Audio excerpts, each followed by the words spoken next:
वर्णन आता है महाराज एक बार देवऋषि नारद जी महाराज भ्रमण करते हुए देवराज इंद्र के पास में गए।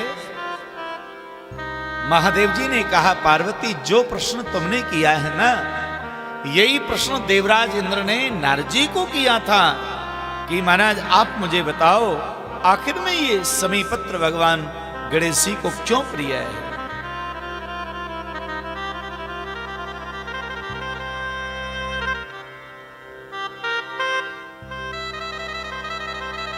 तो वर्णन आता है, देवऋषि नारद जी ने कहा एक मालव नामक का देश था और उसमें एक औरव नाम के ब्राह्मण रहते थे। पत्नी का नाम सुमेधा था और उनकी एक कन्या थी, उस कन्या का नाम था शमीका।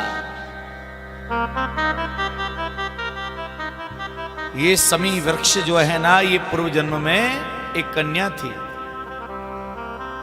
और जो मंदार है ना, आंख का पेड़ मंदार, ये एक पुरुष था। ये दोनों पति पत्नी थे पूर्व जन्म में।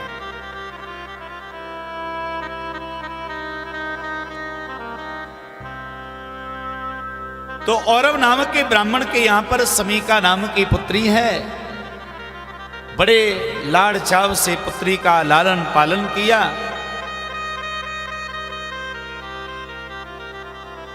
और उन्होंने महाराज अपनी पुत्री का नाम शमीका रखा। शमी नाम से अपनी पुत्री को बुलाने लगे। उधर महाराज एक धौम्य नाम के एक महात्मा हुए, उनका एक पुत्र था और उस पुत्र का नाम था मंदार।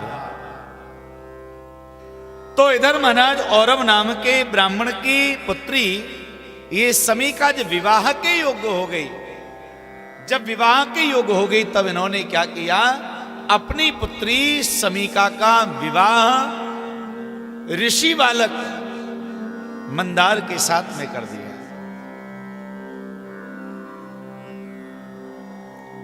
मंदार ऋषि कुमार है, परम विद्वान है, वेदों का ज्ञाता है। गुरुकुल में रहकर के भली भांति वेदों का अध्ययन किया उसने।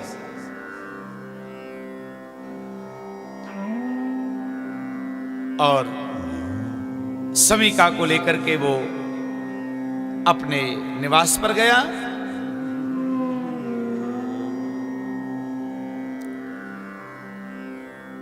कुछ समय के पश्चात महाराज पिता जो थे अपनी पुत्री समीका को लिवाने मायके आए। तो विवाह के कुछ समय के पश्चात वो मायके आई और फिर उन्होंने अपने दामाद मंदार को बुलाया। मंदार भी आए।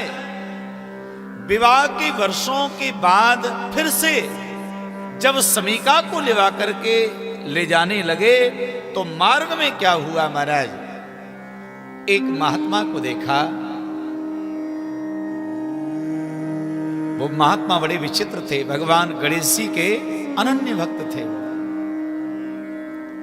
और एक बात आपको बताएं, ऐसा कहते हैं कि भैया जो जिसकी भक्ति करता है उसका रूप स्वरूप वैसा ही हो जाता है।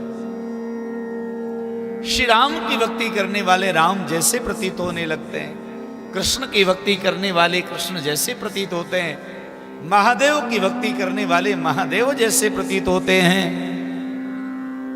भगवान गणेश जी की भक्ति करने वाले भगवान गणेश जी के जैसे प्रतीत होते हैं, देवियों का भक्ति करने वाले देवियों जैसे प्रतीत होते हैं। और आपने देखा होगा भूत प्रेतों की भक्ति करने वाले, उनकी वेशभूषा भी ऐसी होती है कि उनको देखने से दिन में भी डर लगता है, वो भूत प्रेतों जैसे ही हो जाते हैं।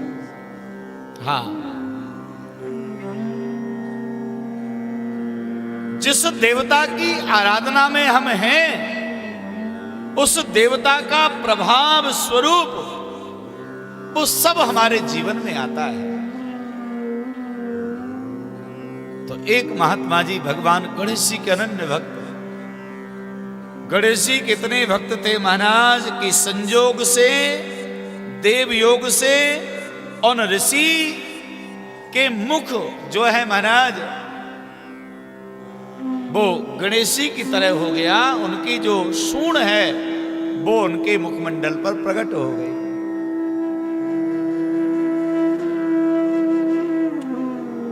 और ऐसा होता है, शायद आदरणीय हमारे गुप्ता जी को पता होगा कि हिंडौन में परम पूज्य श्री गणेश दास जी महाराज, शायद उनका नाम हमने सुना था। लोग ऐसा कहते थे, हिंडौन में बहुत बड़े संत हुए श्री गणेश दास जी महाराज, उनका भी जो श्रीमुख था वो भगवान गणेश जी की तरह ही था। उनकी सूंड बाहर आ गई महाराज। तो ऐसे महात्मा सामने से आ रहे, इधर से मंदार अपनी पत्नी शमिका को लेकर के अपने घर जाना है। तो सामने जब उन महात्मा जी को देखा तो अनायास अज्ञानतावश ये दोनों हंसने लगे, उन पर मजाक उड़ाने लगे।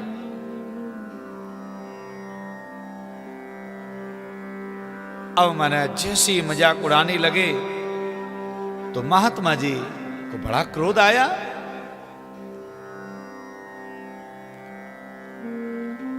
बड़े क्रोध में आ गए और कहा कि तुम इतने बड़े विद्वान होकर, इतने बड़े जानकार होकर और मेरे स्वरूप पर बिना वजह के तुम हंस रहे हो।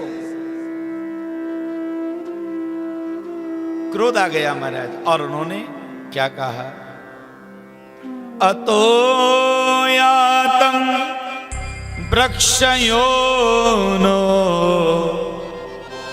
सर्व प्राणी विवर्जित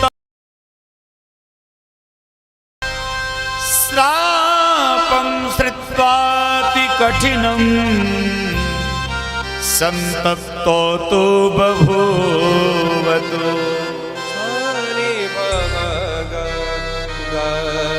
महाराज भ्रू शुंडी जो महात्मा थे उनको इतना क्रोध आया और उन्होंने कहा, बेवजह अकारण आज मुझ पर तुम हंस रहे हो, मैं शाप देता हूं, तुम्हें वृक्ष योनि प्राप्त हो जाएगी और वृक्ष भी तुम ऐसे बनोगे, सर्व प्राणी विवर्जित हो, किसी भी प्राणी के कुछ काम में नहीं आओगे। ना तुम्हारे अंदर कोई फल आएगा वो काम में आएगा, ना फूल आएगा वो काम में आएगा। तुम्हारे यहां तक इतना तक कह दिया, कोई भी पक्षी रैन बसेरा नहीं करेगा, कोई तुम्हारी शरण नहीं लेगा, कोई तुम्हारे समीप में आना पसंद नहीं करेगा। ऐसे वृक्ष बनोगे, सर्व प्राणी विवर्जितो, किसी भी प्राणी के तुम काम में नहीं आओगे। ये शाप दे दिया है। किसको दिया? मंदार और शमिका को। महात्मा के शाप से तुरंत दोनों वृक्ष बन गए। इसलिए बताया भैया, किसी का उपहास हमें नहीं करना चाहिए। अब वृक्ष बन के खड़े हो गए वो, अपने घर वो मंदार पहुंच नहीं पाया तो उनके माता पिता को चिंता हुई कि बेटा ससुराल गया था, बहू को लेवाने के लिए वो आया नहीं। सोचा कि रुक गया होगा तो 1-2 दिन, महीने 2 महीने प्रतीक्षा करी। जब नहीं आया तो मंदार के जो पिता थे वो पिता उस मंदार की ससुराल गए और वहां कहा, महाराज आपने हमारे पुत्र और पुत्रवधू को विदा नहीं किया। उन्होंने कहा, भाई हमने तो महीनों पहले ही उनको विदा कर दिया था। कहा वो तो पहुंचे नहीं। अब तो चिंता बढ़ गई, हे भगवान कहां चले गए।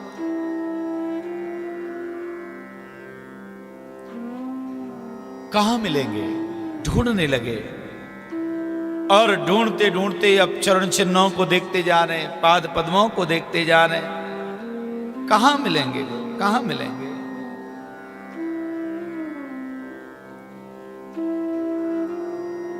तो आगे जब चले तो कुछ चरण चिन्ह दिखाई दिए, लेकिन आगे चल के वो चरण चिन्ह दिखाई भी देना बंद हो गया। 2 वृक्ष खड़े, वहां वृक्षों के समीप तक तो चरण चिन्ह बने, आगे कोई चरण चिन्ह नहीं है। उन्होंने कहा, भाई यहां से आगे कोई निशान उनका नहीं मिल रहा है, इन वृक्ष के नीचे बैठे होंगे। वर्णन आता है उसी समय भगवान देवर्षि नारद जी वहां पर आए और नारद जी ने उस औरव नामक के ब्राह्मण को, जो शमी का पिता है, और उधर मंदार के पिता दोनों को समझाया कि तुम्हारे इन पुत्र और पुत्री ने एक महात्मा का अपमान किया, अनायास उनका उपहास किया, तब उन्होंने वृक्ष होने का इनको शाप दे दिया है। सामने जो ये मंदार और ये दो वृक्ष खड़े हैं, ये दोनों वृक्ष ही बन गए, एक शमी है और दूसरे मंदार है। अब तो महाराज दोनों परिवार शोक में डूब गए। हे भगवान, अब क्या होगा? वृक्ष योनि में चले गए, अब इनका उद्धार कैसे होगा, इनका कल्याण कैसे होगा? तब देवर्षि नारद जी ने कहा कि यदि मंदार और शमी का और आप दोनों मिलकर भगवान गणेश जी की आराधना करें, गणेश जी की पूजा करें, तो शायद कृपा हो सकती है।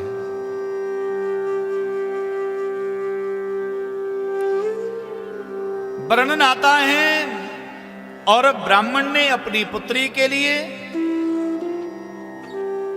और उधर महाराज उस पुत्र के मंदार के पिता ने और उनके गुरुदेव सौनक ने, दोनों ने मिलकर के भगवान विनायक की आराधना करी, पूजा करी,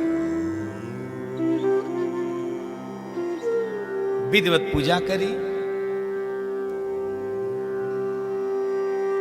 और एक दिन भगवान गणेश जी को कृपा करके आना ही पड़ा। भगवान गणेश जी कृपा करके आशीर्वाद देने के लिए आए और कहा कि आप वरदान मांगो। अब तो और ब्राह्मण और सौनक कहने लगे कि महाराज, यदि आप प्रसन्न हैं, तुष्टो हम परया भक्त्या तपसा परमेण च अनया परया स्तुत्या ब्राह्मणो वृणुतं वरा। भगवान गणेश जी ने कहा, मैं मन चाहा वरदान देने के लिए आया हूं। तुष्टो हम परमा भक्ति तपसा परमेण वा, मैं तुम्हारी भक्ति से अत्यंत प्रसन्न हूं, वरदान मांगो, तुम क्या चाहते हो? मंदार और समीका के माता पिता कहने लगे, हे भगवान विनायक, हमारे कह दिया, मंदार मूलवे मूर्ति कृत्वाया पूजये नरा। भगवान श्री गणेश जी ने आज मंगलमयी आशीर्वाद दिया। कहा कि ये वृक्ष जो हैं ये बड़े दुर्लभ होंगे और ये वृक्ष पूरी त्रिलोकी में व्याप्त होंगे, लेकिन मृत्युलोक के जो मानव हैं उन मानवों के लिए परम कल्याणकारी होंगे, ये परम मंगलकारी होंगे। मृत्यु लोक में इनकी स्थापना मैं कर देता हूं। तो भगवान गणेश जी ने शमी और मंदार की स्थापना मृत्यु लोक में कर दी, जो बहुत भारी मात्रा में ये हमको दोनों वृक्ष मिल जाते हैं, शमी का और मंदार का।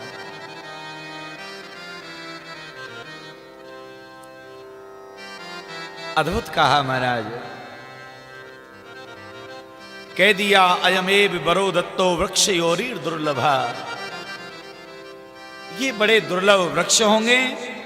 भगवान गणेश जी ने कहा कि जो प्रातः काल जक्कर के शमी का दर्शन करेगा, शमी वृक्ष को जो नमन करेगा, शमी वृक्ष का जो पूजन करेगा, भगवान गणेश जी कहते उसके जीवन में किसी भी प्रकार का कष्ट नहीं आएगा। बोले गणेश जी महाराज की। या समीम प्रातरुत्थाय, कह दिया उसके जीवन में कोई विघ्न नहीं आएगा, उसके जीवन में कोई वंदन नहीं होगा। मेरी कृपा से वह स्त्री हो या पुरुष हो, धन धान्य अनेक प्रकार के का कोई भय नहीं होगा, चोर का कोई भय नहीं होगा। और अपने घर में मेरी और मंदार वृक्ष की मूल से निर्मित कोई मूर्ति का पूजन करने वाला वो श्रेष्ठ होगा, हमारा मेरा भक्त होगा। ये भगवान श्री गणेश जी ने बताया है। तो यहां पर एक नई बात और निकल के आई। मंदार आंख के वृक्ष की जड़ के द्वारा भी गणेश जी का हम पूजन कर सकते हैं, और शमी वृक्ष की जड़ का भी पूजन करने के लिए भगवान ने बताया, एव मुक्तास्तो देवो मूले मंदार के तथा समी मूले स्तुतो तस्मै देव देवो विनायक। दोनों की जड़ों में भगवान का निवास है।